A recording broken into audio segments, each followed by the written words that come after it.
Halo pemirsa, senang sekali program Dialog Publik kembali menyapa Anda pada hari ini. Program yang akan mengupas isu-isu menarik dan terhangat bersama saya Eliza Hasan. Inilah Dialog Publik.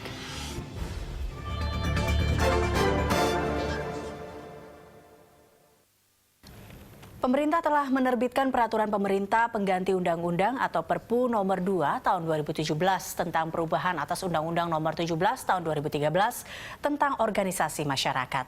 Dengan Perpu ini, pemerintah melalui Kementerian Hukum dan HAM bisa lebih mudah membubarkan organisasi masyarakat yang dinilai anti Pancasila.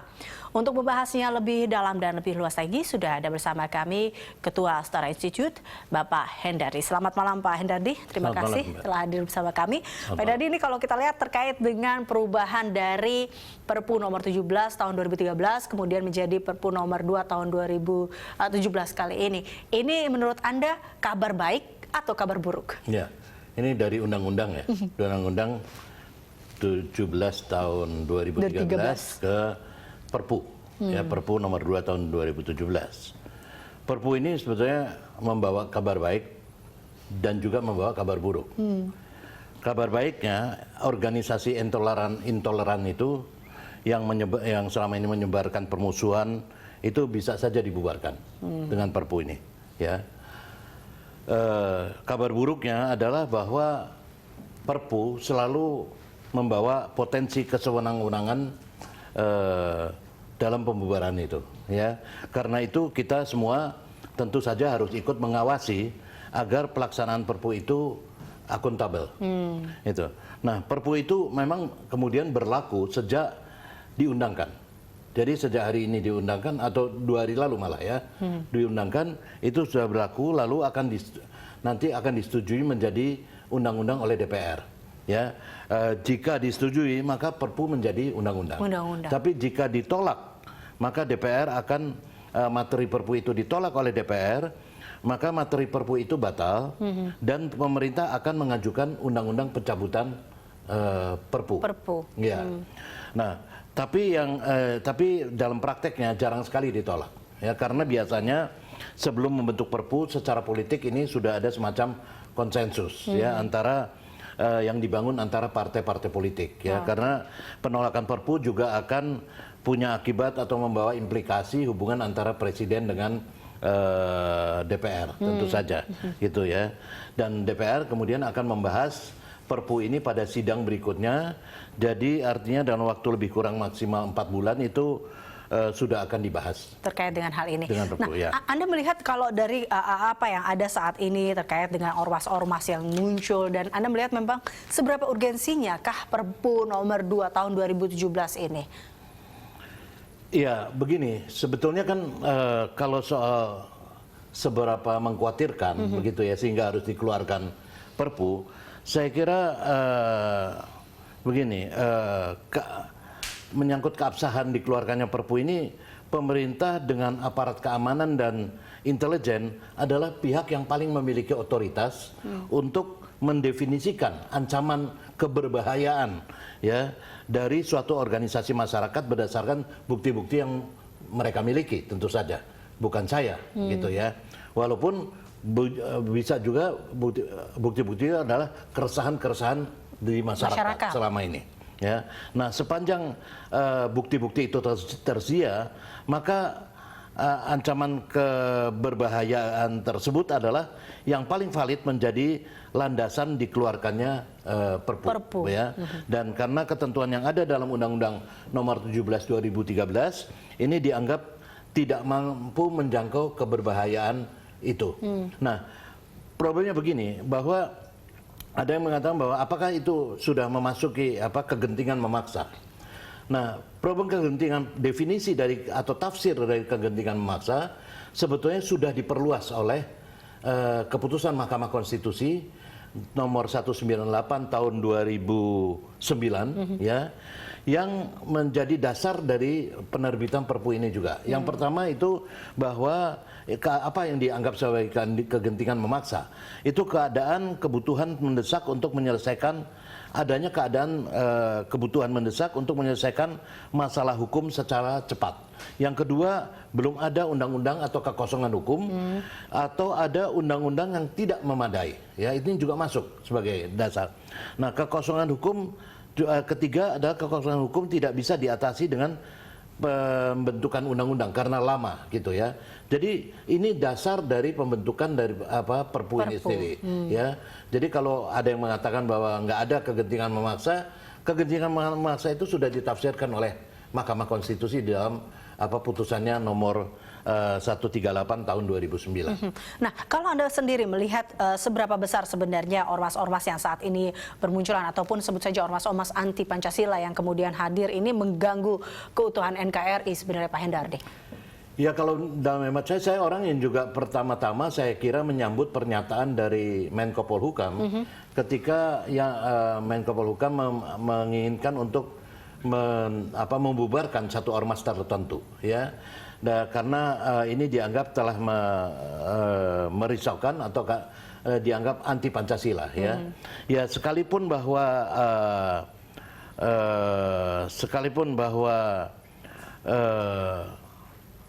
setidaknya apa yang saya dengar atau saya baca selama ini dan saya rasakan ya, keberbahayaan beberapa ormas itu memang sudah tidak bisa ditoleransi dan pembubarannya itu tidak bisa ditunda. Jadi saya pada dasarnya menyetujui saja bahwa Perpu ini kemudian menjadi pilihan dari pemerintah. Ya. Dan saya kira karena situasinya memang dibutuhkan satu penyikapan yang cepat, Perpu adalah jalan konstitusional dari pemerintah, ya, dari pemerintah untuk melakukan suatu tindakan yang di dalam perspektif pemerintah belum memiliki dasar hukum atau dasar hukum yang ada memang belum memadai, sehingga diambillah jalan itu. Tapi ini sekali lagi saya katakan ini jalan konstitusional Perpu ini, ya, diperbolehkan. Nah, Perpu ini langsung memang akan langsung berlaku tanpa persetujuan DPR. Persetujuan DPR akan dilakukan beberapa waktu lagi. Nah, ini kalau kita lihat tadi adalah beberapa terkait dengan ormas-ormas anti Pancasila yang mungkin akan mengganggu keutuhan NKRI, dan tapi ada juga ormas-ormas yang menurut dari terkait dari perkataan ataupun tanggapan dari Menteri Dalam Negeri Cahyokumolo mengatakan, dan juga Wiranto juga sempat mengatakan bahwa tidak perlu khawatir bagi ormas-ormas yang memang sejalan dengan Pancasila karena memang Perpu ini memang sebenarnya adalah menjaga mereka juga seperti itu. Ataupun untuk yang ya tanggapan Anda juga mungkin terkait dengan apa yang dikatakan oleh Kemendagri, hal ini juga seperti apa sebenarnya, Pak Hendardi? Ya, prinsipnya hukum itu kan dibuat untuk menjaga hak orang lain juga, ya, menjaga atau melindungi hak-hak orang lain juga, ya, hak-hak yang selama ini misalnya minoritas yang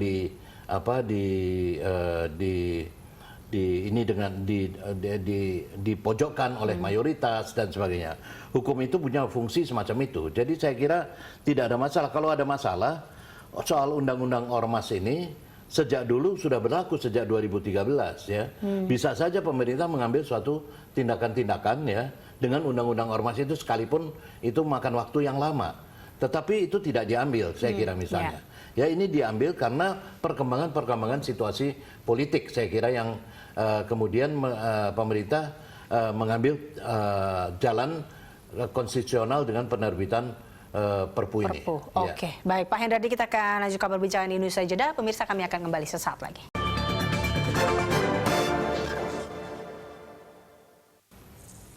Anda kembali bersama kami, Pak Hendardi. Tadi kalau Anda sempat mengatakan terkait dengan hak-hak setiap warga negara, dan salah satunya ini kalau kita lihat tentunya terkait dengan Perpu ini pastinya ada beberapa pihak juga merasa tidak adil dengan hal ini ataupun merasa keberatan. Nah, apalagi juga terkait dengan mereka tetap ingin hak dalam berpendapat maupun berserikat masyarakat ini tetap terjamin seperti itu. Tanggapan Anda? Ya, saya kira ini adalah memang untuk membatasi hak itu sebagian, tapi juga untuk di lain pihak untuk melindungi hak itu juga ya. Jadi memang kebebasan berpendapat dan berserikat bukan satu hak yang absolut dalam terminologi hak asasi manusia. Dia bukan non-derogable rights, ya. Dia derogable rights. Artinya masih bisa ditunda pemenuhannya, ya, dalam keadaan-keadaan tertentu. Memang betul bahwa pembubaran ormas semacam ini, judulnya kan pembubaran ormas. Padahal Perpu ini tidak serta-merta membubarkan ormas.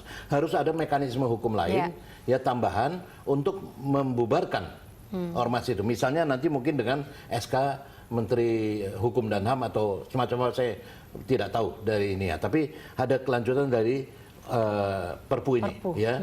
Namun saya katakan bahwa pembubaran ormas ini selalu mengundang sesuatu hal yang dilematis sifatnya, ya, yang ini. Tetapi di lain pihak memang diperlukan suatu penyikapan yang cepat dari pemerintah. Jadi ini bukan sesuatu hak. Ini kan sering dikhawatirkan bahwa apakah hak berserikat, berpendapat kemudian jadi hilang, ya. Sebetulnya bukan hilang, ya, bahwa itu dikurangi, dibatasi, itu dimungkinkan dalam hak asasi manusia juga memungkinkan itu, gitu. Jangan ini dianggap sebagai sesuatu yang absolut. Kalau hak hidup, hak memiliki keyakinan pada agama atau keyakinan tertentu pada diri seseorang, itu adalah non-derogable rights. Tapi kalau hak berserikat, berkumpul, berpendapat, itu hak yang masih bisa dibatasi. Tapi makin banyak pembatasan, tentu makin otoriter negara itu, ya kan, ininya. Tapi pembatasan itu bukan sesuatu yang dilarang. Oke, nah ini kalau kita lihat juga salah satu yang ada di Perpu nomor 2 tahun 2017 adalah seperti kita tahu bagaimana cara pembubaran, ada perbedaan cara pembubaran ormas di Undang-Undang nomor 17 tahun 2013 dan juga Perpu nomor 2 tahun 2017 ini. Anda melihatnya terkait dengan perubahan ini seperti apa? Ada 3 hal sebetulnya yang begini, secara norma, ya, sebenarnya Undang-Undang nomor 17 tahun 2013 ini tidak berubah di dalam Perpu itu, ya. Perpu itu kan nggak seluruhnya merubah itu. Dia hanya mendorong penambahan atau pengurangan beberapa hal. Ada setidaknya 2 atau 3 hal, ya, yang inti. Yang pertama adalah mempercepat percepatan mekanisme pemberian sanksi administrasi. Ya, kalau yang saya lihat di Perpu yang baru, kalau dulu misalnya peringatan sampai 3 kali, ini hanya 1 kali. Dan kemudian misalnya jangka waktu peringatan itu adalah 30 hari, sekarang cuma 7 hari. Ya, itu dipercepat. Artinya memang lebih keras lah, boleh katakan, quote and quote. Nah, yang kedua menyangkut yang muncul juga di Perpu ini adalah pemidanaan. Ya, pemidanaan dengan pasal-pasal pemidanaan. Saya kurang setuju dengan pasal ini, pemidanaan, karena ini kan undang-undang ormas ini adalah undang-undang administrasi negara yang sebetulnya tidak bisa dimuati oleh ketentuan-ketentuan pidana. Ya, apabila orang melanggar cara pidana itu ada KUHP, ya, rujukannya ada di ini. Jadi ini satu pelanggaran dalam disiplin ilmu hukum menurut saya, ya. Nah, ini tidak tepat untuk dilakukan. Yang ketiga adalah saya kira dipangkasnya beberapa ketentuan-ketentuan, kalau nggak salah pasal 63 sampai 80 sekian, yang merupakan mekanisme pembelaan diri. Ya, kalau dulu itu dalam Undang-Undang Ormas ada mekanisme untuk misalnya ini dilaporkan ke Mahkamah Agung, ya, walaupun itu Mahkamah Agung tidak mengikat, tapi setidak-tidaknya itu menjalani satu prinsip check and balances, ya, organ yang lain mengawasi organ yang satu mengawasi organ yang lain, ya, di dalam tata kelola pemerintahan, tata kelola negara.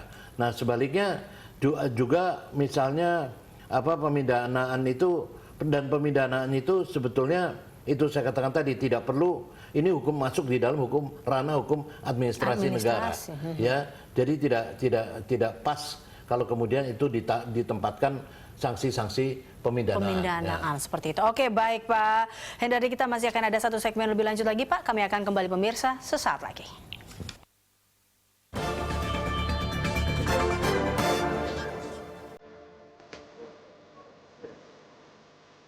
Bersama awak redaksi, kami merawat jurnalisme Indonesia dengan mengedepankan prinsip akurasi, independen, objektif, dan berimbang.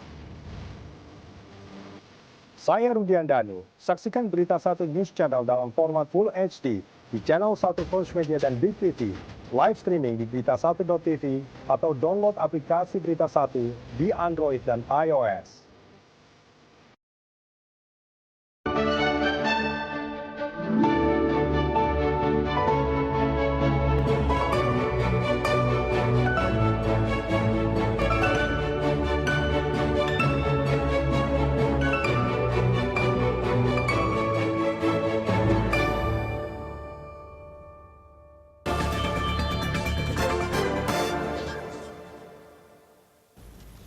Anda kembali bersama kami dan kita masih membahas terkait dengan Perpu dari ormas yang ditertibkan atau diterbitkan saat ini.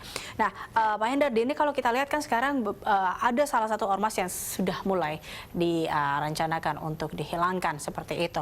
Nah, ini apa mungkin yang harus dilakukan pemerintah terkait dengan anggota-anggota ormas ini yang memang nanti akan dibubarkan, dan jangan sampai ketika nanti setelah dibubarkan mereka akan membuat ormas-ormas baru dengan nama yang lain ataupun mereka mungkin mengganti nama seperti itu. Apakah memang perlu ada peran pengawasan juga dari pemerintah terkait dengan hal ini? Iya, begini. Yang pertama saya ingin menegaskan bahwa yang dibubarkan atau ini kan penyebaran ajarannya, ya. Jadi kalau pemikirannya itu kan tidak bisa diproses hukum, tentu saja, ya. Dan orang-orangnya juga demikian jika tidak melakukan tindakan kriminal, gitu. Jadi yang dibatasi di sini adalah penyebaran daripada ajarannya. Dan kalau mereka tetap melanggar, itu ada sanksi-sanksinya, baik sanksi administratif maupun sanksi pidana yang dilakukan. Nah, kalau kemudian mereka ada organisasi yang dibubarkan dan kemudian mengubah namanya atau apa, ini memang satu hal yang mesti diantisipasi oleh pemerintah sendiri, ya. Namun saya kira ini kekhawatiran semacam ini seperti kekhawatiran kita juga bahwa ini akan memberangus hak-hak orang di dalam berpendapat dan berserikat, ya. Jadi saya kira pembubaran ormas ini adalah satu kompromi hak asasi manusia, ya, di mana hak berkumpul dan berserikat